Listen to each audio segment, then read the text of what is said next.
ಉಡಾಳ ಇದು ಅಮೋಲ್ ಪಾಟೀಲ್ ನಿರ್ದೇಶಿಸಿದ ಪೃಥ್ವಿ ಶ್ಯಾಮ್ನೋರ್, ಋತಿಕಾ ಶ್ರೀನಿವಾಸ್, ಬಾಲಾ ರಾಜವಾಡಿ, ಸುಮಿತ್ ವಾದಿರಾಜ್ ಅವರು ಮೇನ್ ರೋಲ್ಗಳಲ್ಲಿ ಕಾಣಿಸಿಕೊಂಡ ರೊಮ್ಯಾಂಟಿಕ್ ಕಾಮಿಡಿ ಸಿನಿಮಾವಾಗಿದೆ.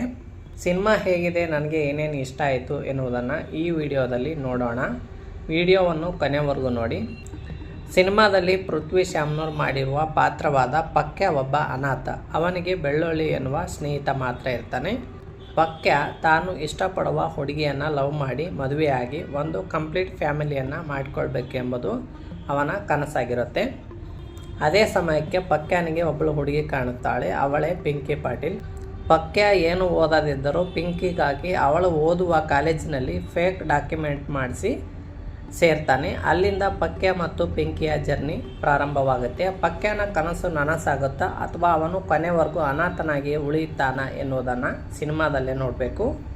ಇನ್ನು ಉಡಾಳ ಸಿನಿಮಾದ ಪಾಸಿಟಿವ್ಸ್ಗಳನ್ನು ನೋಡೋದಾದರೆ, ಇಡೀ ಸಿನಿಮಾವನ್ನು ಉತ್ತರ ಕರ್ನಾಟಕ ಭಾಷೆಯಲ್ಲಿ ತೆಗೆದಿರುವುದು ವಿಶೇಷವಾಗಿದೆ. ಉತ್ತರ ಕರ್ನಾಟಕದ ಭಾಷೆಯನ್ನು ಅಷ್ಟೇ ಚೆನ್ನಾಗಿ ಬಳಸುವ ಪ್ರಯತ್ನವನ್ನು ಕೂಡ ಅವರು ಮಾಡಿದ್ದಾರೆ.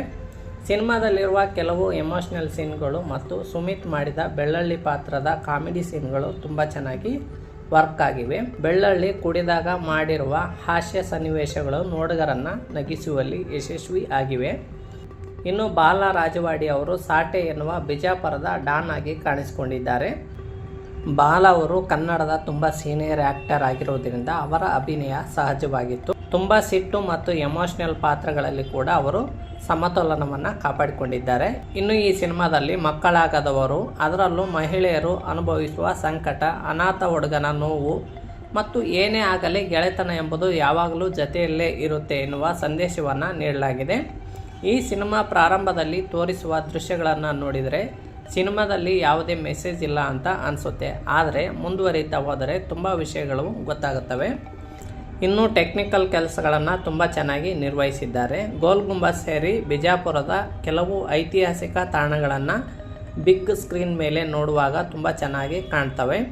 ಇನ್ನು ಸಿನಿಮಾದ ನೆಗೆಟಿವ್ ಅಂಶಗಳನ್ನು ನೋಡುವುದಾದರೆ, ಸಿನಿಮಾದ ಫಸ್ಟ್ ಹಾಫ್ ತುಂಬ ಬೋರಿಂಗ್ ಆಗಿತ್ತು. ಅರ್ಧ ಗಂಟೆಯವರೆಗೆ ತಾಳ್ಮೆಯಿಂದ ನೋಡಿದರೆ ಮುಂದೆ ಸಿನಿಮಾ ಇಷ್ಟ ಆಗುತ್ತಾ ಹೋಗುತ್ತೆ. ಫಸ್ಟ್ ಹಾಫ್ನಲ್ಲಿ ಕೆಲವು ಕಾಮಿಡಿ ಸೀನ್ಗಳಿವೆ, ಆದರೆ ಅವು ಅಷ್ಟೊಂದು ವರ್ಕ್ ಆಗಿಲ್ಲ. ಉಡಾಳ ಸಿನಿಮಾದಲ್ಲಿನ ಹಾಡುಗಳಂತೂ ನನಗೆ ಇಷ್ಟ ಆಗಲಿಲ್ಲ. ಸಿನಿಮಾದಲ್ಲಿ ಹಾಡುಗಳು ಇರಬೇಕು ಎಂದು ಹಾಡುಗಳನ್ನು ಸೇರಿಸಿದ್ದಾರೆ ಅಂತ ಅನಿಸುತ್ತೆ. ಯಾಕಂದರೆ ಸಿಚುವೇಶನ್ಗೆ ಸಾಂಗ್ಗಳು ಅಷ್ಟೊಂದು ಮ್ಯಾಚ್ ಆಗಿಲ್ಲ. ಉಡಾಳ ಸಿನಿಮಾವನ್ನು ಯಾವುದೇ ಎಕ್ಸ್ಪೆಕ್ಟೇಷನ್ ಇಲ್ಲದೆ ನೋಡಿದರೆ ಸಿನಿಮಾ ಇಷ್ಟ ಆಗುತ್ತೆ. ಉತ್ತರ ಕರ್ನಾಟಕವನ್ನು ಕೇಂದ್ರವಾಗಿಟ್ಟುಕೊಂಡ ಸಿನಿಮಾವನ್ನು ಎಲ್ಲರೂ ಒಂದ್ಸಲ ನೋಡ್ಬೋದು. ಇದಾಗಿತ್ತು ಉಡಾಳ ಸಿನಿಮಾದ ನನ್ನ ರಿವ್ಯೂ. ನೀವೇನಾದರೂ ಸಿನಿಮಾ ನೋಡಿದರೆ ಹೇಗಿದೆ ಅಂತ ಕಮೆಂಟ್ ಮಾಡಿ. ವಿಡಿಯೋ ಇಷ್ಟ ಆಗಿದ್ದರೆ ಲೈಕ್ ಮಾಡಿ, ಶೇರ್ ಮಾಡಿ ಮತ್ತು ನನ್ನ ಚಾನಲನ್ನು ಸಬ್ಸ್ಕ್ರೈಬ್ ಮಾಡಿ ಹಾಗೂ ಬೆಲ್ ಐಕನ್ ಕ್ಲಿಕ್ ಮಾಡಿ.